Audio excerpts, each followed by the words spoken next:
Koenigsegg never ceases to amaze, and it's time to add a Koenigsegg Jeskoto your dream car list.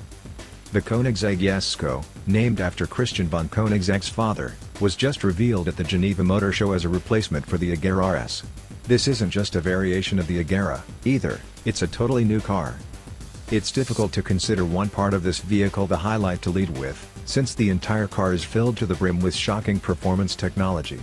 The flat plane crank 5.0-liter twin-turbo V8 engine makes 1,600 horsepower and 1,106 pound-feet of torque when you pump P85 through its veins.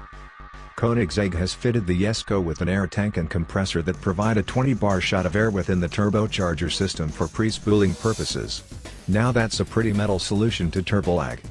The engine is also fitted with what Koenigsegg claims is the world's lightest production V8 crankshaft, 27.6 pounds, milled from a single billet of Swedish Dever steel. Koenigsegg says vibrations are quelled by active engine mounts similar to those used in the Agera, along with lighter connecting rods and pistons.